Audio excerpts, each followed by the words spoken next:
히브리서 6장.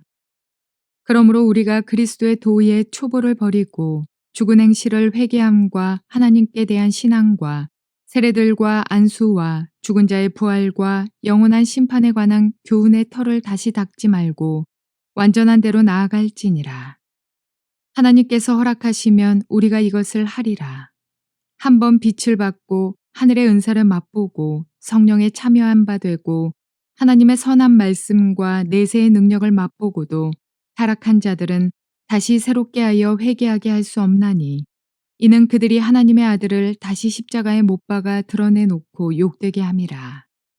땅이 그 위에 자주 내리는 비를 흡수하여 밭가는 자들이 쓰기에 합당한 채소를 내면 하나님께 복을 받고 만일 가시와 엉겅퀴를 내면 버림을 당하고 저주함에 가까워 그 마지막은 불사름이 되리라. 사랑하는 자들아, 우리가 이같이 말하나 너희에게는 이보다 더 좋은 것 곧 구원에 속한 것이 있음을 확신하노라. 하나님은 불의하지 아니하사 너희 행위와 그의 이름을 위하여 나타낸 사랑으로 이미 성도를 섬긴 것과 이제도 섬기고 있는 것을 잊어버리지 아니하시느니라. 우리가 간절히 원하는 것은 너희 각 사람이 동일한 부지런함을 나타내어 끝까지 소망의 풍성함에 이르러 게으르지 아니하고 믿음과 오래 참음으로 말미암아 약속들을 기업으로 받는 자들을 본받는 자 되게 하려는 것이니라.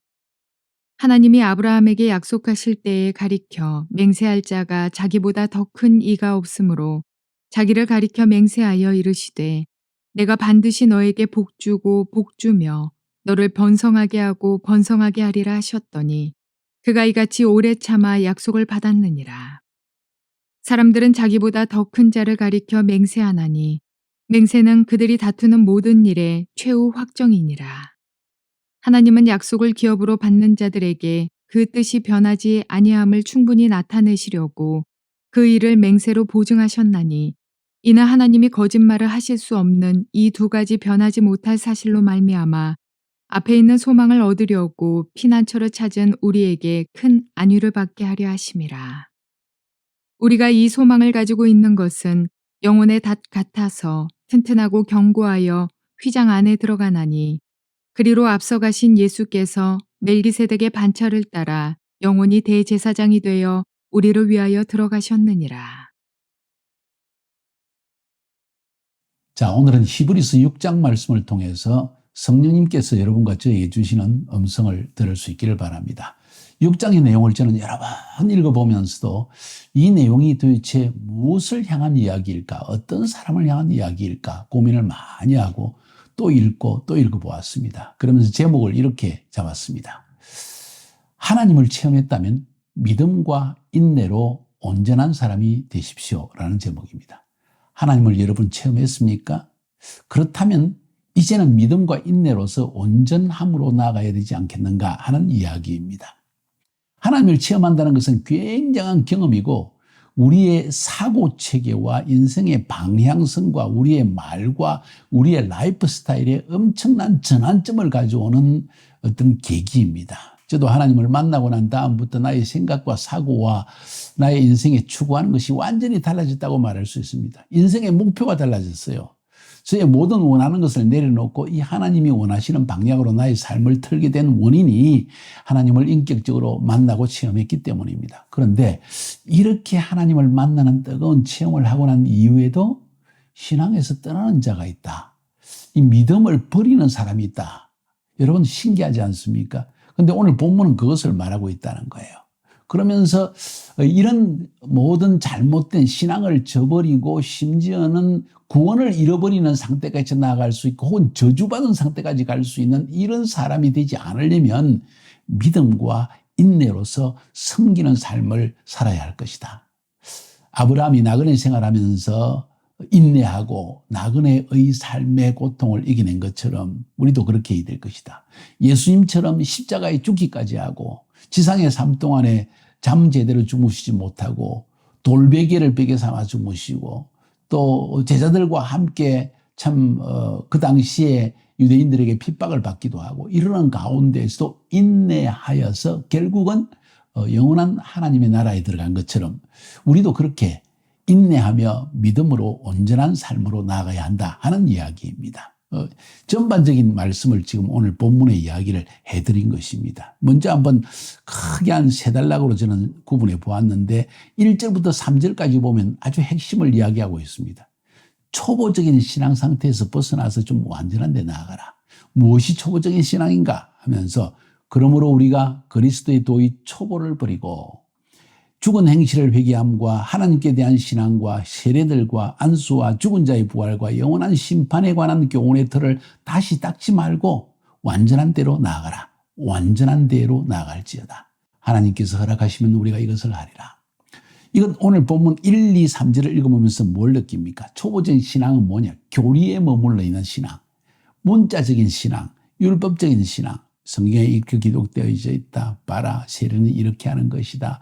뭐 어쩌고저쩌고 많은 이야기를 합니다. 그 교리가 율법이 되어져서 그것 때문에 많은 다툼을 만들어냅니다. 이 보면 율법적인 신앙, 하나님을 체험했다기보다는 율법적으로 하나님을 믿는 사람들의 경우에 볼 수 있는 아주 대표적인 예가 다툼이 많습니다. 그리고 질문이 많습니다.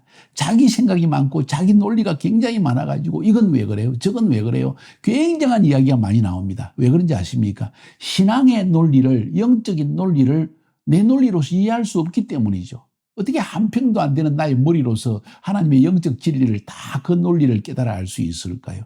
이건 하나님을 만나는 체험을 하는 순간 나의 논리가 떠나가고 이제 하나님의 말씀이 전적으로 믿어지는 기적의 역사가 나타날 때 가능한 이야기인 것이죠. 그런데 교회 안에 이런 사람이 있다는 거예요. 초보적인 신앙에 머물러 있다. 이게 초보적인 엘레멘탈한 신앙에 머물러 있다는 것은 아주 교리적이고 문자적이고 율법적이고 어찌 보면 하나님을 체험하지 못한 신앙이라고 볼 수도 있습니다. 그런데 하나님을 체험한 사람들도 자기의 인간적인 논리와 그 사람의 그 성품의 부분에 문제가 있을 경우에 끊임없이 내 논리를 주장하는 그런 성품을 버리지 못하고 믿음과 순종함으로 단순함으로 하나님의 말씀을 믿는 이런 라이프 스타일을 내가 만들어내지 못하면, 다시 말해서 내가 변화되지 않으면, 내 성경적인 부분이 변화되지 않으면 자기도 모르게 사람은 그렇게 초보적 신앙을 가지고 자꾸 다투고 변론하고 이런 일들이 생겨난다는 거예요. 여러분, 신앙은 변론이 아닙니다. 이건 단순한 하나님의 선포에 대한 영적인 믿음이라고 볼 수 있습니다. 이건 성령님께서 우리에게 주시는 것이지요. 그런데 그러지 못하는 경우가 많이 있다는 거예요. 쉽게 이야기하면 지나치게 교리 이야기하고 기본적인 신앙의 이야기 가지고 다투고 싸우고 이렇게 변론하지 마라. 우리가 하나님을 신앙하는 것은 그런 것이 아니다. 하나님께서 성령의 빛으로 조명하심으로 우리의 눈을 열어서 하늘에 속한 진리를 알게 해주시는 것이다. 쉽게 얘기하면 하나님이 계시네. 성령님이 계시네. 아직 독생자 예수 그리스도를 우리에게 보내주셨네. 그분은 하나님의 아들이셨네. 그가 십자가에 죽어서 나의 죄를 위해 죽으신 것이네. 그리고 그 주님이 다시 오신다고 하시네. 단순한 믿음이 일어나는데 그게 무슨 변론이 필요하고 그게 무슨 교리적인 싸움이 필요하겠어요. 그런데 많은 사람들이 그런 부분에서 자기의 논리가 너무 강할 경우에는 이 기초적인 신앙 상태에 머물러 가지고 이것 하나 가지고 매일 싸우는 거예요. 그럴 필요 없습니다. 불신자들에게 전도할 때도 마찬가지예요. 이거 가지고 자꾸 다투려고 하면서 변론만 만들어내고 성령님의 조명이 없는데 그 사람을 어떻게 믿게 할 수 있겠어요? 단순히 우리는 하나님 말씀을 선포할 때 그 사람이 믿음으로 받아들이면 그때 신앙의 역사가 일어나는 거예요. 기적의 구원의 역사가 일어나는 겁니다. 그 다음 이제 4절부터 8절까지에서는 성령의 능력으로 거듭나고 권능과 이적을 체험하고도 타락하는 자들이 있을 수 있다. 다시 말해서 배교하는 자, 신앙을 버리는 자, 예수 그리스도에 대한 기본 신앙을 버리는 자가 있을 수 있다는 것을 이야기합니다. 이런 사람들은 다시 신앙을 돌이킬 수가 없다. 예수 믿고 그리고 성령 체험하고 정말 성령으로 하나님의 음성도 듣고 또 하나님의 축복도 치유도 경험해서 나는 하나님 믿습니다 하다가 신앙이 좀 떨어질 수는 있어요.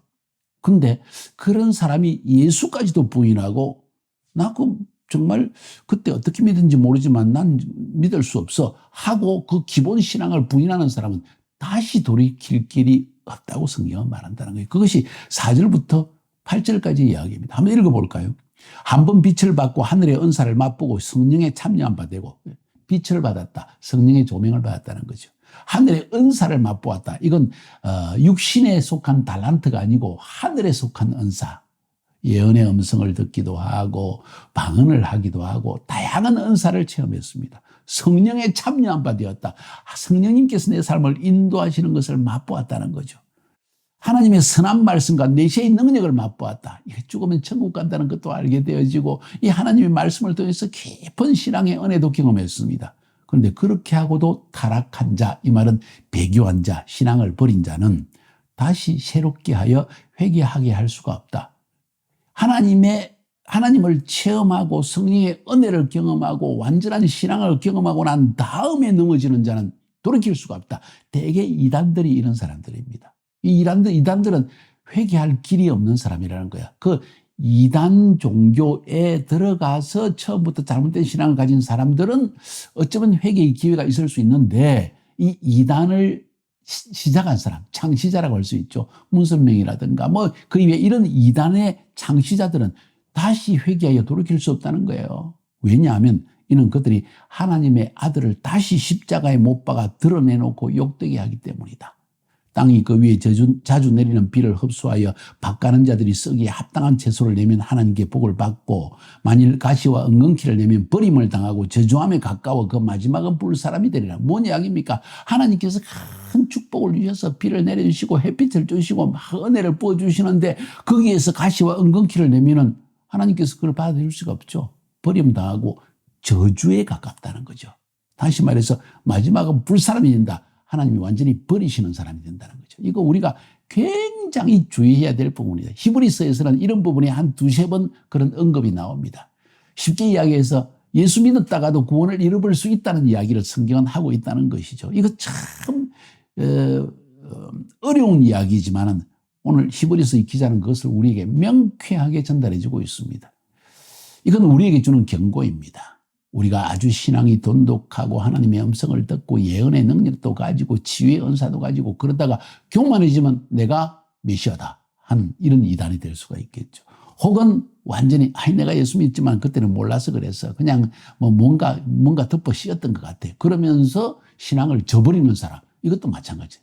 극단을 흐르는 거죠. 내가 메시아라고 하든지 아니면 신앙을 완전히 버리고 예수 어떻게 하나님의 아들이야 하고 예수를 욕하더라. 이런 신앙을 버리는 사람들에게는 저주에 가까워서 불사람이 된다. 다시 말해서 구원을 빼앗기고 믿음을 떠났기 때문에 하나님의 버리심이 되어진다 하는 사실을 성경은 말하고 있다는 거예요. 자, 그러면 그와 정반대의 사람은 어떤 사람이냐? 아브라함과 같은 사람이고 예수님과 같은 분이시다.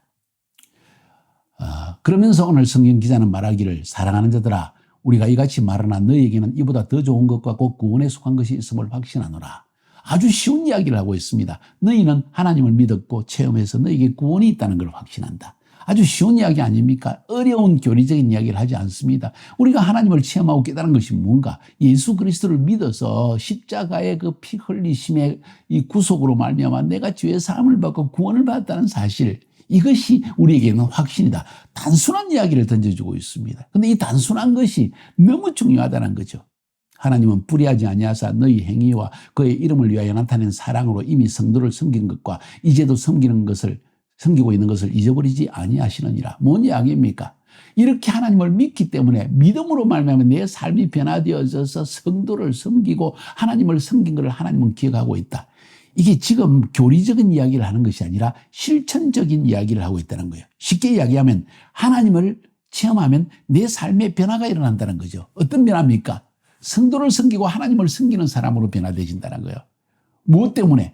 구원에 대한 확신 때문에, 이 단순한 믿음 때문에 이런 완전함의 열매가 나타나기 시작한다는 이야기죠. 우리가 간절히 원하는 것은 너희 각 사람이 동일한 부지런함을 나타내어 끝까지 소망의 풍성함에 이르러 게으르지 아니하고 믿음과 오래 참음으로 말미암아 약속들을 기업으로 받는 자들을 본받는 자가 되게 하렵니다. 이런 신앙을 가지게 되면 사람이 부지런해지고요. 하나님에 대한 열심을 품게 되고요. 그 소망이 너무 풍성해져서 웬만한 부정적인 상황의 변화도 나를 점령하지 못하고요. 게으르지 않고 믿음과 오래 참음으로 나에게 하나님이 주시는 구원의 그날을 기다리면서 또 하나님이 내게 주시는 일들을 기적을 체험했기 때문에 믿음으로 도전하고 우리에게 기업으로 주신 믿음의 기업으로 주신 우리 신앙의 선조들을 본받아 살아가려는 열망들이 일어납니다. 그 대표적인 사람이 누굽니까? 아브라함이라는 거죠. 13절부터 그러니까 아브라함에 대한 이야기를 합니다.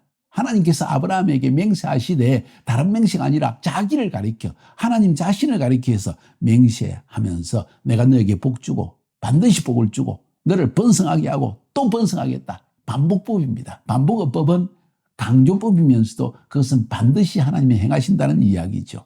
그래서 아브라함은 그 이야기를 듣고 믿음으로 그것을 받아들이고 그래서 오래 참아서 약속을 받았다고 지금 성경은 이야기하고 있습니다. 우리에게 소망이 있기 때문에 믿음으로 나아갈 수 있고 이 땅에 사는 동안 내 육신을 위해서가 아니라 하나님께 주시는 부르심을 향해서 믿음의 도전을 하게 되어지고 고난의 때에는 또 인내하고 이 믿음과 인내 이것이 온전한 성도들의 삶의 어떤 라이프 스타일 혹은 성품 이런 것이 아닌가 그런 생각을 가지게 되어집니다. 이 소망 때문에 우리는 19절 20절 우리가 이 소망을 가지고 있는 것은 영혼의 닷과 같아서 영혼의 닷 배가 닷을 가지고 내리면 든든히 폭풍우 와도 흔들리지 않고 그대로 서 있을 수 있는 것처럼 영혼의 닷과 같이 튼튼하고 견고하게 휘장 안에 들어가느니 그리로 앞서가신 예수께서 그분도 믿음으로 인내로서 멜기세덱의 반차를 따라 영원한 대지상이 되어 우리를 위해서 들어가셨다.